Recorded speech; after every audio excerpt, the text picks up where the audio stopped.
Hello students, welcome to all of you in this short formula revision series. तो आज हम क्या देखने वाले हैं? आज हम ग्रेविटेशन के कुछ इंपॉर्टेंट फार्मूला एंड टॉपिक्स को देखने वाले हैं, जिसके ऊपर बहुत सारे सवाल जेईई मेंस और नीट जैसे एग्जाम पे बहुत बार आया है, आने के चांसेस बहुत ज़्यादा है। तो देखो, पहले जो टॉपिक है वो है Newton's laws of gravitation. Okay, तो ग्रेविटेशन क्या है, ग्रेविटेशन के बारे में कुछ इंपॉर्टेंट 4-5 पॉइंट्स जो है वो लिखा हुआ है, तुम देख लेना।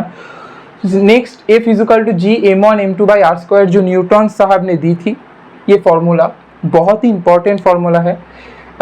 मैं एक बात कहना चाहती हूँ कि जी के डायमेंशन बहुत इंपॉर्टेंट है, इसको तुम ज़रूर से याद कर लेना। वैल्यूज को देख लेना एक बार, वेक्टर फॉर्म भी लिखा हुआ है, ये भी बहुत इंपॉर्टेंट है। और एक बात, ये फोर्स के जो फॉर्मूला है इसके ऊपर बेस्ड करके नाल पॉइंट जो कंसेप्ट है, इस कंसेप्ट के ऊपर बहुत से सवाल नीट पे भी आया हुआ है। प्रीवियस ईयर तुम देखोगे नीट पे भी आया हुआ है, जेईई मेंस पे भी आता है। ओके, तो इसको बहुत अच्छी तरीके से कर लेना। तो नेक्स्ट जो है gravitational field intensity. Okay, gravitational field intensity होता क्या है? Amount of force feel by a unit mass in a gravitational field. मतलब क्या है कि एक ग्रेविटेशनल फील्ड पे अगर कोई यूनिट मास है तो वो उस फील्ड के वजह से कितना फोर्स फील कर सकता है, कितना फोर्स उस पे लगेगा उस ग्रेविटेशनल फील्ड के वजह से उस यूनिट मास पे। यही होता है ग्रेविटेशनल फील्ड इंटेंसिटी। मतलब कि वो ग्रेविटेशनल फील्ड कितना फोर्स लगाने में सक्षम है उस यूनिट मास के ऊपर, वही होता है आई। इसको हम आई से डिनोट करते हैं। फॉर्मूला सिंपल है, I equal to G M by R square. तो ग्रेविटेशनल फील्ड इंटेंसिटी में ये 2 पॉइंट बहुत इंपॉर्टेंट है, ये तुम जरूर से देख लेना, इसको लिख भी लेना। ग्राफ्स बहुत बहुत बहुत इंपॉर्टेंट है, ग्राफिकल क्वेश्चंस इस पॉइंट से बनता है। ओके, तो हम नेक्स्ट टॉपिक पे जा रहे हैं, वो क्या है? Acceleration due to gravity. ये फिर से एक बहुत इंपॉर्टेंट टॉपिक है, मैं स्टार मार्क कर देता हूं। हर साल जेईई मेंस की किसी ना किसी शिफ्ट पे इस पर्टिकुलर टॉपिक से बेस्ड सवाल तो आता ही आता है, एक दो आता ही आता है। ये बहुत इंपॉर्टेंट टॉपिक है एग्जाम की पॉइंट ऑफ व्यू से। तो देखो, एक्सीलरेशन ड्यू टू ग्रेविटी क्या होता है? इसका फॉर्मूला लिखा हुआ है, a G acceleration due to gravity is equal to G into mass of earth. हम अर्थ के लिए डिफाइन करते हैं इसको, ये नहीं कि दूसरे प्लेनेट के लिए नहीं करते हैं दूसरे प्लेनेट के लिए, लेकिन हम यहाँ पे जो भी फॉर्मूलाज जो भी बात करेंगे वो अर्थ रिलेटेड होगी। ओके, तो इसलिए मैं मास ऑफ अर्थ लिखा हुआ हूँ by R square is equal to constant माना जाता है, जिसको तुम जी के नाम पे जानते हो। काइनामेटिक्स पे जो किया है यार, हाँ वही फॉर्मूला, वही G equal to 9.8, G equal to 10 भी तुम कंपिटिटिव में लिख सकते हो। 10 बोर्ड के बच्चे उसके 9.8 लेकर सॉल्व करता है, क्योंकि उनको तो कैलकुलेटर अलाउड होता है। तो देखो, एक नोट देकर लिखा हुआ है कि basically it is a like as intensity. Okay, देखो इंटेंसिटी जो है एक्सीलरेशन ड्यू टू ग्रेविटी का फॉर्मूला कहीं सिमिलर होता है। बेसिकली इट्स लाइक इंटेंसिटी, ये तुम मान के चलो। फिर देखना बहुत सारे कॉन्सेप्ट्स इजी तुमको न्यूमेरिकल्स के अंदर जो छुपे हुए होते हैं पॉइंट्स, उसको तुम बहुत आसानी से समझ पाओगे। हालांकि इसके पर्टिकुलर इस कंसेप्ट के ऊपर बेस्ड में और भी एक पर्टिकुलर वीडियो डाल दूंगा, जिसपे मैं सिर्फ इस टॉपिक को बहुत अच्छे से बहुत इलाबोरेट करके तुमको समझाऊंगा। ओके, तो फिलहाल तुम देखो, एक्सीलरेशन ड्यू टू ग्रेविटी में 4 सब टॉपिक्स है जो बहुत इंपॉर्टेंट है। पहला क्या है? Shape of earth. Shape of earth कैसे इस पे डिपेंडेंट है? देखो, शेप ऑफ अर्थ क्या है? अर्थ के 2 रेडियस होता है। ओके, एक इक्वेटर उसके बराबर जो रेडियस है, और एक आता है पोल के बराबर, ऐसे करके एक। तो हम सभी जानते हैं कि आर जो रेडियस, जो इक्वेटर की रेडियस है, वो बड़ा होता है पोल के रेडियस के तुलना में। देखो, यही लिखा हुआ है R E greater than R P. Okay, तो इस फॉर्मूले को तुम देखो, ए मतलब कि acceleration due to gravity, acceleration जो है वो इन्वर्सली प्रोपोर्शनल है आर स्क्वायर की। मतलब कि क्या है, ए अगर बढ़ेगा तो आर घटेगा, आर अगर बढ़ेगा तो ए वैल्यू घटेगा, डिक्रीज होगी। यही हो रहा है। R E greater than R P होने के वजह से आर जी पी मतलब कि पोल पे एक्सीलरेशन की जो वैल्यू है वो बहुत ज्यादा होगी, तुलना बहुत ज्यादा होगी जी ई से। मतलब इक्वेटर पे जो एक्सीलरेशन ड्यू टू ग्रेविटी का वैल्यू है उससे पोल पे जो एक्सीलरेशन ड्यू टू ग्रेविटी का जो वैल्यू है वो बहुत ज्यादा होगी। समझ में आया? नेक्स्ट टॉपिक देखो, इफेक्ट ऑफ हाइट। बहुत इंपॉर्टेंट टॉपिक है। इसके पर्टिकुलर इस टॉपिक के बेस्ड एक सवाल तो आता है नीट पे, जेई मेंस पे तो आता ही है। तो देखो इफेक्ट ऑफ हाइट क्या है, धरती अर्थ, उसके ग्राउंड पे हम हैं, सरफेस पे है हम सरफेस से एक बॉल को ऐसे ऊपर फेंका। ओके, ये इस हाइट पे गया, एच हाइट। ओके, धरती सरफेस से एच हाइट पे गया। कहना यह है कि एच हाइट पे ही, इस हाइट पे ही, सरफेस से एच हाइट पे ही ग्रेविटेशनल एक्सीलरेशन की चेंज क्या होगी, क्या वैल्यू होगी ग्रेविटेशनल एक्सीलरेशन की सरफेस के कंपैरिजन में।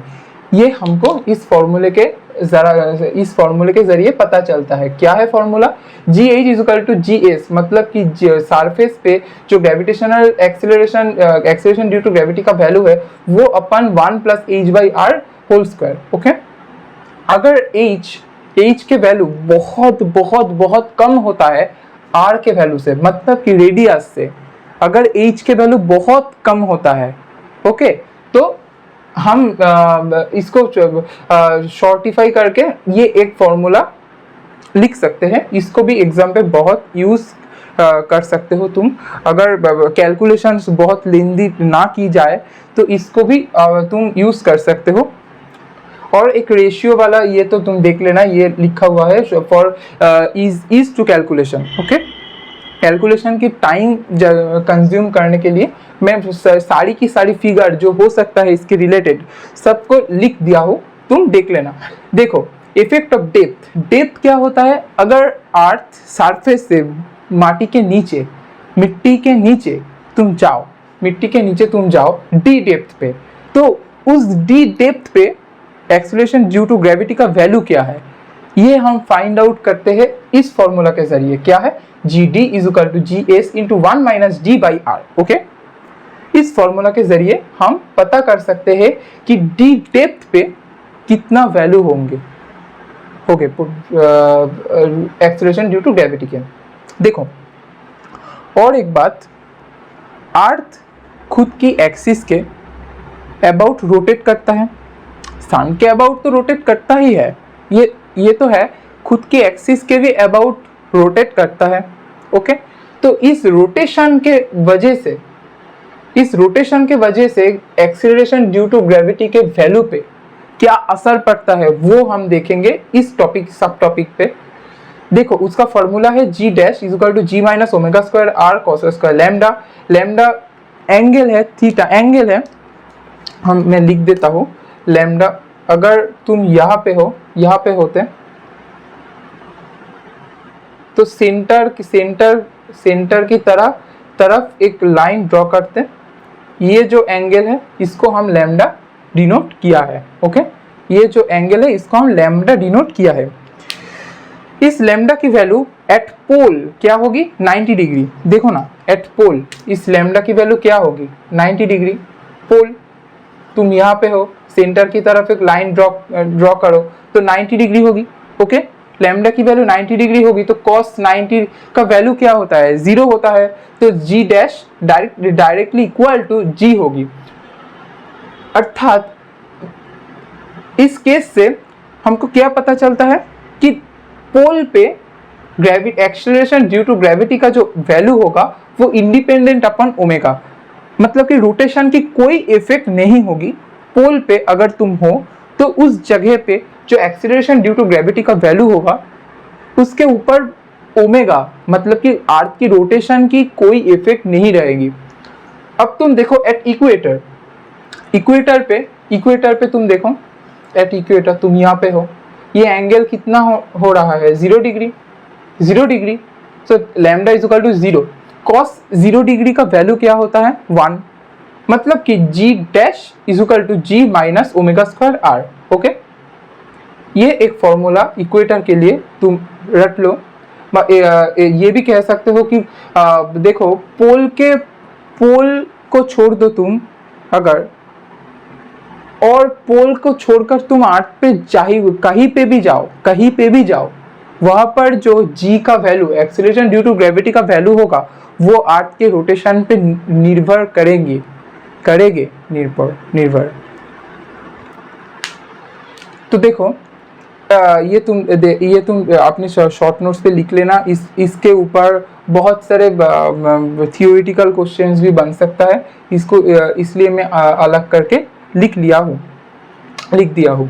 तो देखो एक बहुत आसान सी क्वेश्चन एग्जाम पे पूछा जाता है कि परसेंटेज चेंज इन हाइट, मतलब कि इतना मैं हाइट पे ईच हाइट पे गया हूँ, तो परसेंटेज चेंज कितना होगा gravitational acceleration due to gravity के वैल्यू पे। वो डायरेक्ट फार्मूला तुम याद कर लेना, और कुछ भी नहीं है यहाँ पर समझने के लिए, याद कर लेना, बहुत इंपॉर्टेंट है। देखो नेक्स्ट टॉपिक जो हमारा आता है वो है work done and gravitational potential energy.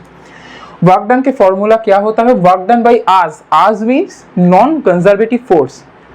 Work done by us क्या है formula, minus G M M into 1/r final minus 1/r initial is equal to change in potential energy. Okay, work done by non conservative force is equal to क्या होता है formula, change in potential energy plus आता है।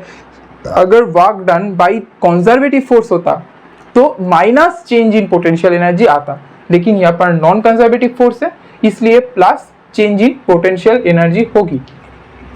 तो देखो potential energy का जो formula है वो minus G M one M two by R, ये डिस्टेंस फ्रॉम द सेंटर, ठीक है। और एक चीज देखो, दो कैलकुलेशन की टाइम कंज्यूम करने के लिए दो फॉर्म में लिख दिया हो, इसको तुम जरूर से रट लेना एग्जाम से पहले, कि कोई मास को तुम अगर सरफेस से एच हाइट पे लेके जाओ तो उसके लिए work done by us formula क्या होगी, M G H by 1 plus H by R. Okay, और कितनी वेलोसिटी से तुम एक ऑब्जेक्ट को फेंको तो वो एच हाइट पे जाएगी, ठीक है। वो वेलोसिटी का फॉर्मूला क्या होता है, √2gh by 1 plus H by R. सीधे सवाल आएंगे क्वेश्चन पे, ओके, एग्जाम पे सीधे सवाल आएंगे, तुम इस फॉर्मूला को रखना, वैल्यू पुट करना, आंसर निकल लेना, फिर टिक करके चले आना। ओके, देखो नेक्स्ट टॉपिक जो हमारा है वो है ग्रेविटेशनल पोटेंशियल। ग्रेविटेशनल पोटेंशियल क्या होता है, it is defined for unit mass. Unit mass के लिए ये डिफाइंड होता है v is equal to minus G M by are.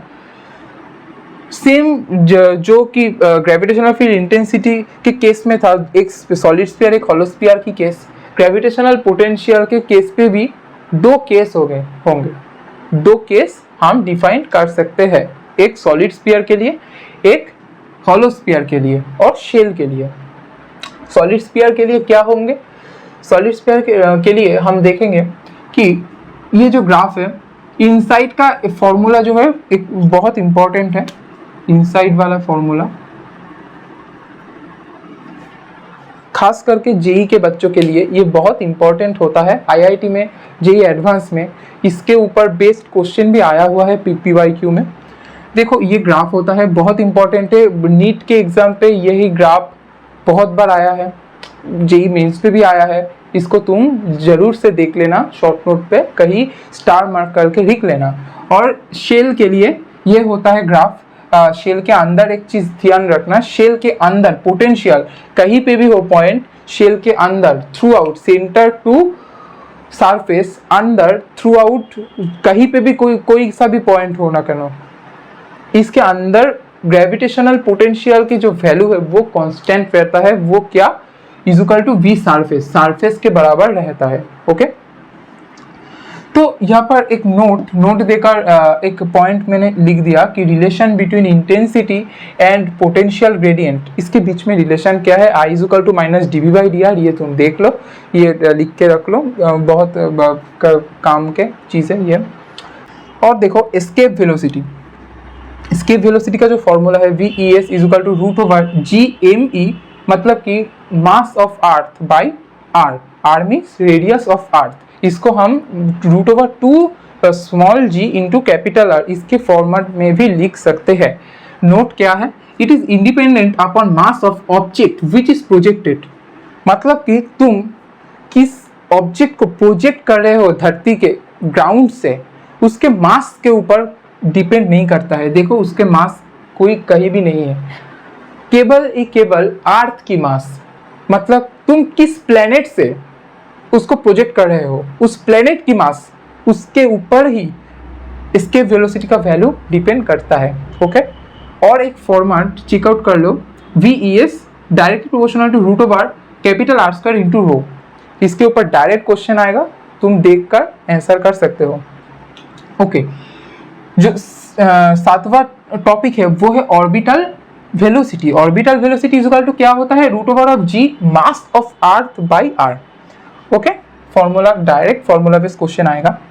देखो यहाँ पर escape velocity and orbital velocity दोनों में एक रिलेशन है, वो पूछता है एग्जाम में कि V S is equal to root over 2 into V naught. Okay, V S is equal to root over 2 into V naught, ये एक इंपॉर्टेंट रिलेशन है, इसको एग्जाम पे ये आता है।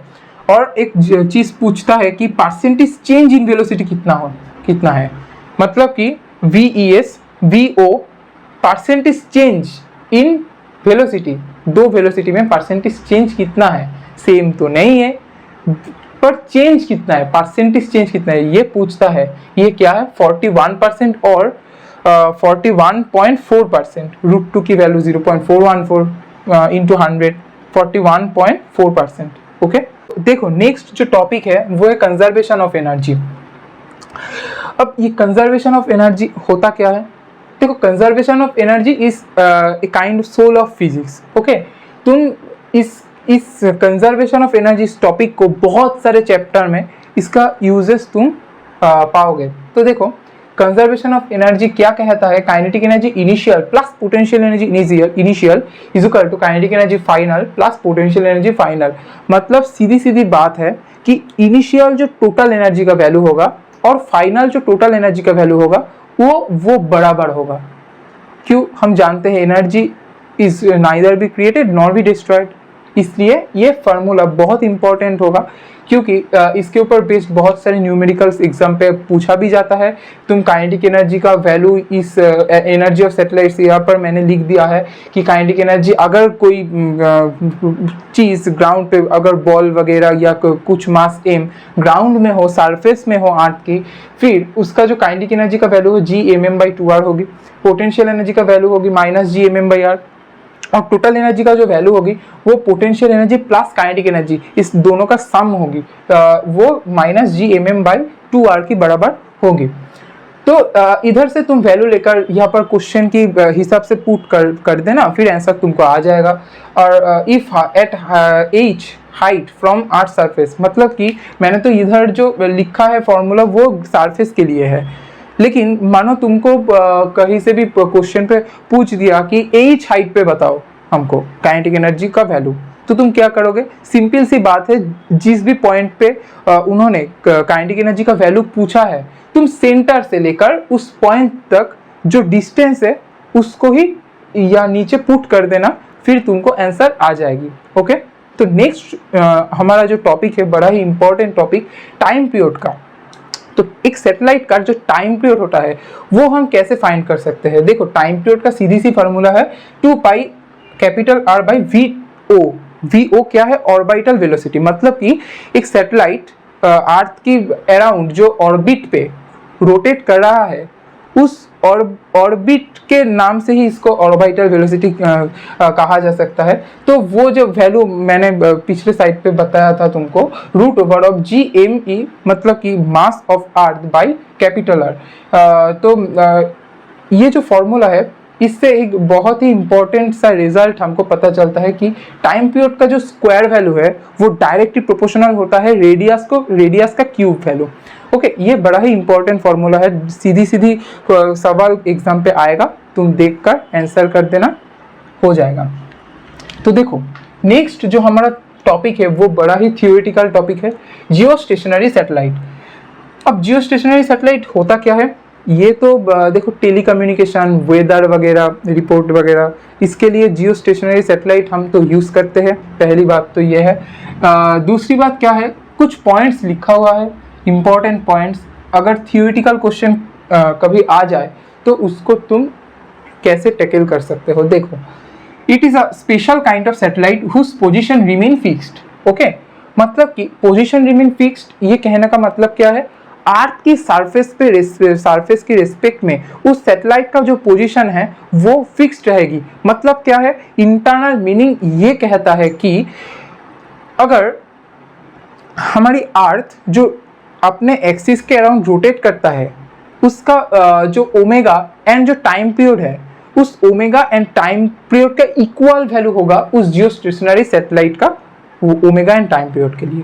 ओके, मतलब कि it's omega and time period is same as the rotating earth, मतलब T approximately is equal to 24 hours, जो हमारा एक डे होते हैं 24 आवर्स, उसके बराबर होगी। इसलिए ही हम कहते हैं कि it remain stationary with respect to earth. Okay, मतलब ऐसे कुछ, ये जियो स्टेशनरी सैटेलाइट, ये अर्थ की सरफेस ऐसे ऐसे ऐसे ऐसे रोटेट करता है, मतलब इस सरफेस के मुकाबले जो इस जियो स्टेशनरी सैटेलाइट का जो पोजीशन है वो कांस्टेंट ही रहता है, ऐसे ऐसे ऐसे होता है, समझा। तो देखो नेक्स्ट एक बड़ा ही इंपॉर्टेंट केपलर्स लॉ जो हम डिस्कस करने जा रहे हैं, इंपॉर्टेंट जो कंसेप्ट प्लैनेट्स के बारे में, वो समझना बहुत ज़रूरी है। देखो प्लैनेट्स मतलब कि सोलर सिस्टम की अगर हम बात कहें तो सन की अराउंड प्लैनेट्स रोटेट करता है। ओके, सर्कुलर पाथ पे, ये हम एज्यूम कर लेते हैं सर्कुलर पाथ पे, क्योंकि केपलर्स भाई ने बोला था, केपलर साहब ने, कि लॉ ऑफ ऑर्बिट, इस लॉ के जरिए उन्होंने ये बताया था कि हर प्लैनेट इलिप्टिकल पाथ में ही सन के अराउंड रोटेट करता है। और इलिप्स का तो दो रेडियस होता है, एक मैक्सिमा एक मिनिमा। ओके, एक्चुअली होता क्या है कि अगर सॉफिस्टिकेटेड कैलकुलेशन ना की जाए तो हम इस ऑर्बिट को सर्कुलर ही मान सकते हैं। स्पेशली तुम मैथ्स वाले तो जानते ही हो कि इलिप्स का एक स्पेशल केस होता है जिसमें R max is equal to R mean is equal to R हो जाता है। स्पेशल केस वही सर्किल होता है। ओके, इसलिए हम कैलकुलेशन के लिए इसको सर्कुलर ऑर्बिट मान लेते हैं। तो प्लैनेट्स का यही एक बात है कि सेंटर और मींस फोकस पे कौन रहेगा सन, और सन के अराउंड इलिप्टिकल पाथ में हम एज्यूम कर लेते हैं सर्कुलर पाथ में ये रोटेट कर रहे होंगे। ओके, तो स्पीड हम कैसे लिखें, देखो यहाँ पर एक तो सेंट्रीफ्यूगल फोर्स होंगे,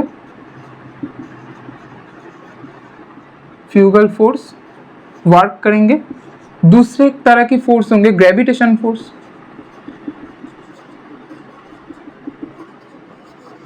ग्रेविटेशनल फोर्स। देखो ये दोनों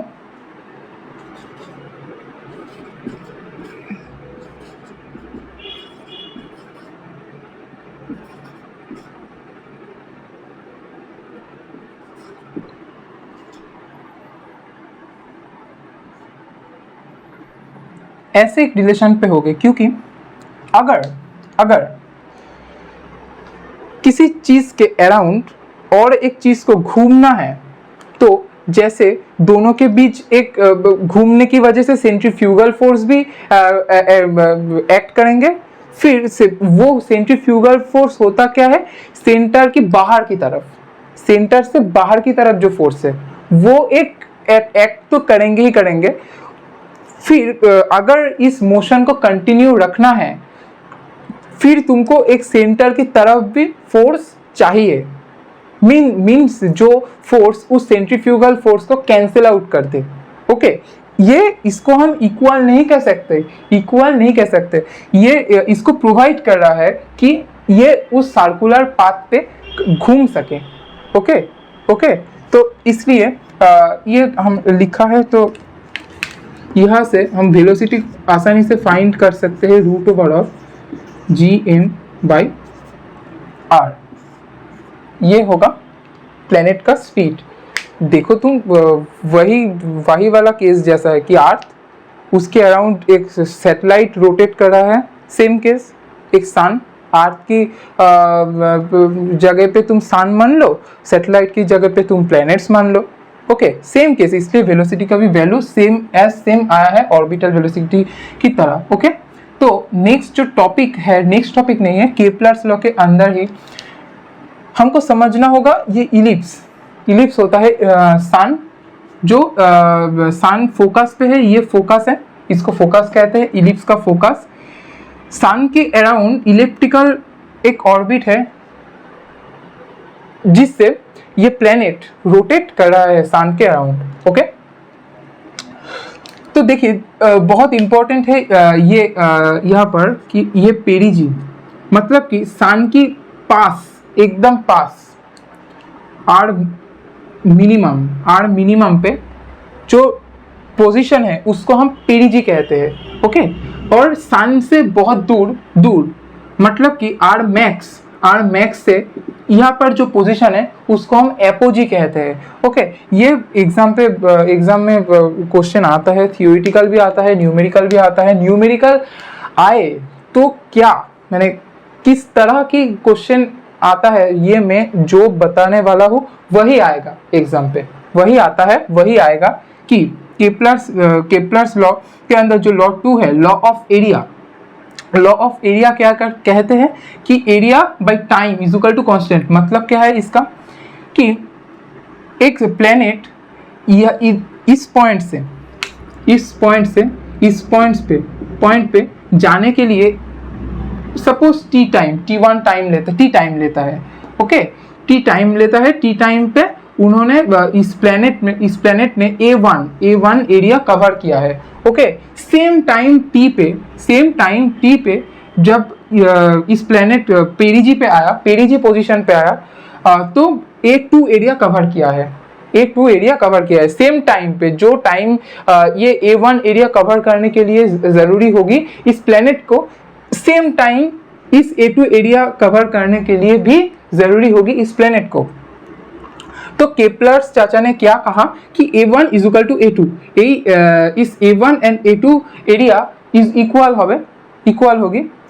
होंगे, T is equal to same, S T is equal to same, इसलिए A1 एंड A2 जो एरिया है ये इक्वल हो गए। ओके, मतलब कि A by T equal to constant हम कह सकते हैं।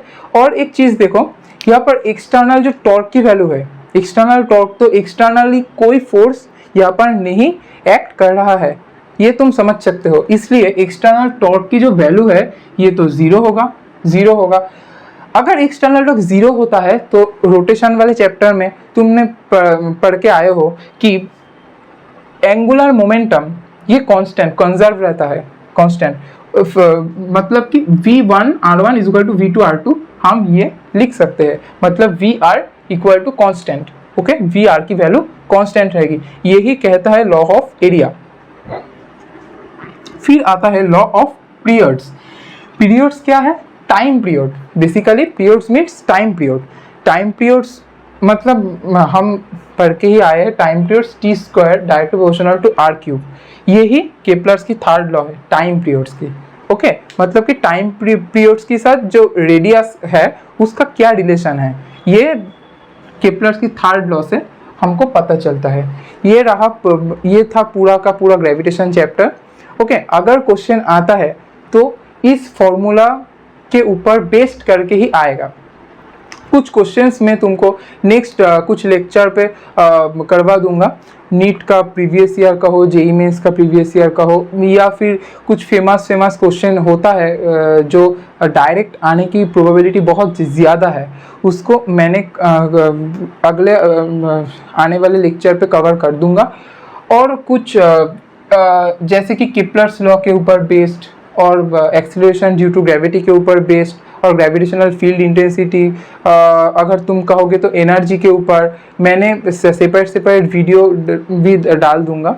इसके बाद जो तुम देख लेना एक बार, तुमको कोई भी क्वेश्चन नहीं मिस जाएगा, ये तो बनता ही है। ओके, तो अगर तुम अभी तक चैनल को सब्सक्राइब ना किए हो तो do subscribe this channel and hit the bell icon. तुम पढ़ते चले जाना, सिलेक्शन तो बनता ही है।